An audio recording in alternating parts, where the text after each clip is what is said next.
Welcome to another edition of Small Talk for You.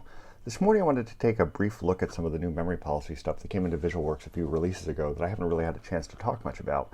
It turns out that they've implemented some new stuff. If you come in here to Systems, Settings, and look at Memory Policy, you'll find that there's a new memory policy here, and it's not subclassed from memory policy itself. All the memory policies, if I go in and look at that, browse, say large grain, you see that this guy is in its own hierarchy up to abstract memory class, medium grain, and then large grain.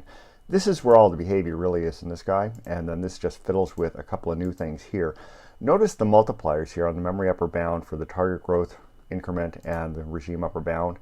You take this memory upper bound and it's either up here going to be just rounded divided by 5 or multiplied by 3, and what that'll give you is a memory upper bound that is a larger number. In the past it was just hard-coded, so it would come to you as something like 32 megabytes, and then everybody would go ahead and upgrade that. Well, everybody who knew how memory policy worked would upgrade that anyway.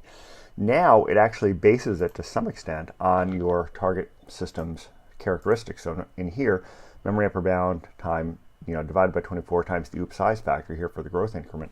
Notice that it's figuring out, am I in a 32-bit system or a 64-bit system? That's effectively what this question is.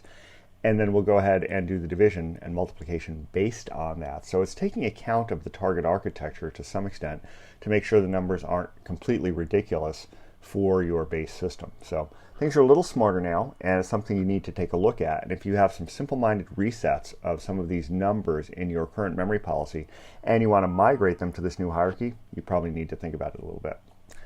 So that's about it for today. Until next time, have fun with whatever small talk you're using.